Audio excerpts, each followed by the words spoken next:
इस वीडियो में बताने वाले हैं रेशनल नंबर के बारे में।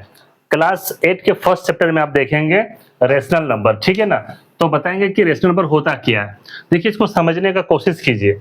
रेशनल नंबर जो होता है, rational numbers that can B expressed in the form a by b where a and b are integers and b not equal to 0।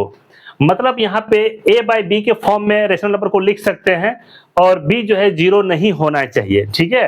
बाकी इंटीजर्स हो सकता है, इसी को हम लोग कहते हैं रेशनल नंबर्स। दिमाग में अगर एक सवाल आपके पास अगर होंगे कि फ्रैक्शन भी a by b के फॉर्म में लिख सकते हैं, तो क्या ये दोनों सेम है? तो ये थोड़ा सा डिफरेंस है, फ्रैक्शन में और रेशनल नंबर में थोड़ा सा डिफरेंस है। फिर हम आपको एक्सप्लेन करते हैं।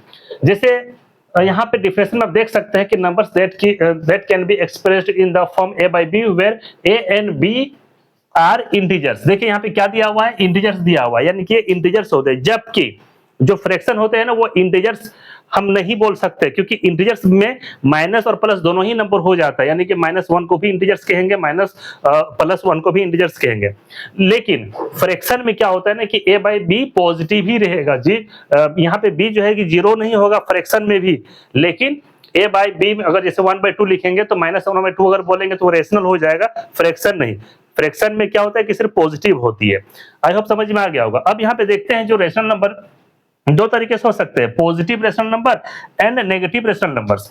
अगर हम पॉजिटिव रेशनल नंबर्स का बात करें, इसका अगर एग्जांपल देखें तो सपोज दैट जैसे 1/3 ये आपका पॉजिटिव इंटीजर नंबर्स है।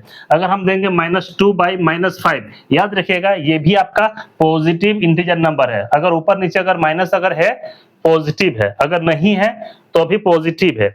अगर हम नेगेटिव रेशनल नंबर का अगर बात करें तो जैसे एग्जांपल के तौर पे हम यहाँ पे अगर 1/3 लिख दे या फिर 1/-3, ये दोनों ही नेगेटिव है। याद रखिएगा ये दोनों ही नेगेटिव इंटीजर्स है, यानी कि सॉरी नेगेटिव रेशनल नंबर्स है। तो आई होप समझ में आ गया होगा कि रेशनल नंबर्स दो तरह के होते हैं, एक पॉजिटिव रेशनल नंबर्स, एक नेगेटिव रेशनल नंबर्स। एग्जांपल भी समझ में आ गया होगा।